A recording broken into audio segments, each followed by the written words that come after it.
नमस्कार, आप देख रहे हैं डीपीएस न्यूज। डीपीएस न्यूज में आपका स्वागत है। आप सबने बहुत प्यार दिया, बहुत दुलार दिया और बहुत आदर किया। आप लोगों ने सटासट सब्सक्राइब किए, लाइक भी किए, कुछ कमेंट भी किए, जिससे मुझे आपके द्वारा और भी हौसला मिला और भी कार्य करने की क्षमता बढ़ी। आप सबके प्यार, आदर और दुलार का मैं आभारी और तहे दिल से आपका शुक्रिया। आज बड़े ही गर्व के साथ पूरे भारत देश का नाम इसरो के वैज्ञानिकों ने ऊंचा किया। इस पे हमने एक ऐतिहासिक रचना बताने जा रहा हूं। इस पे देश को, देश के लोगों को अध्ययन करना होगा कि हमारी संस्कृति क्या थी, क्या से क्या हो गई। हमने अपना संस्कृति छोड़कर और अंग्रेजी कल्चर को अपनाया, जिससे हमारे देश का नाम रोशन होने के बजाय गिरते चला गया। क्या देश का नाम गिरे, इससे हमारे देश के 140 करोड़ जनता क्या खुश है? या आज जो चंद्रमा पे यान इसरो के माध्यम से स्थापित हुआ, उससे कितनी प्रसन्नता मिल रही है, यह भी एक विचार करने, सोचने और समझने के लिए पर्याप्त है। यह भी एक प्रेरणा का स्रोत है। भारत ने रच दिया इतिहास, यह टैगलाइन है। विज्ञान की खोज में हमारा देश भारत पीछे क्यों रहा, यह सब्जेक्ट है। हमारे देश के 140 करोड़ देशवासियों को हमारी सरकारों से पूछना चाहिए कि हमारा देश हर चीज़ में पीछे क्यों है। महंगाई में आगे, बेरोजगारी में आगे, दंगा में आगे, बलात्कार में आगे, एक दूसरे का अपमान करने में आगे, फिर वैज्ञानिक दृष्टि में, वैज्ञानिक खोज में, शिक्षा के क्षेत्र में पीछे क्यों? भारत माता ने हमारी भारत को क्या नहीं दिया? सब कुछ होते हुए भी भारत देश हर क्षेत्र में पीछे क्यों और केवल टैक्स में आगे क्यों?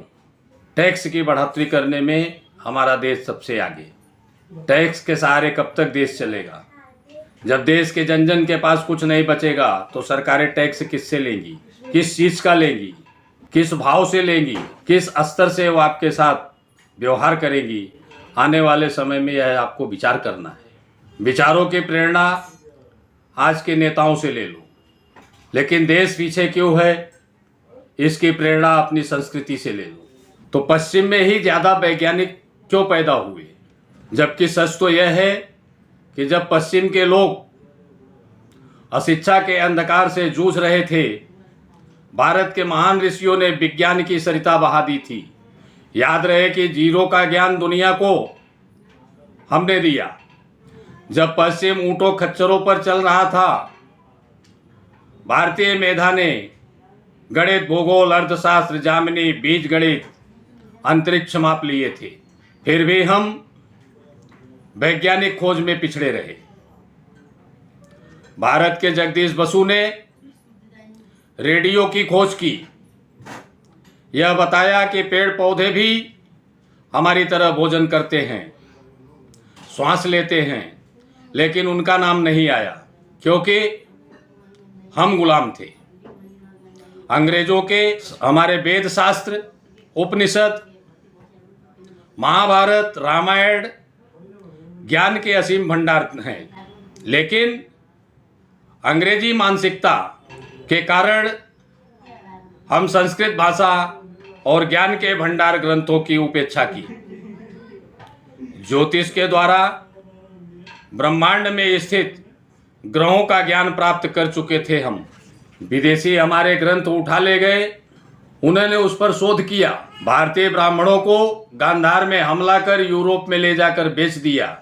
यही कारण है कि यहूदियों के डीएनए में ब्राह्मणों का 80% डीएनए मिलता है। पश्चिमी वैज्ञानिकों में लगभग 2/3 यहूदी ही है।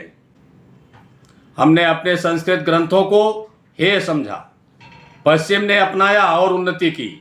जरूरत है कि देश में वेद शास्त्र, उपनिषद के अध्ययन, शोध की व्यवस्था की जाए, जिसके द्वारा हम भी वैज्ञानिक बन सके।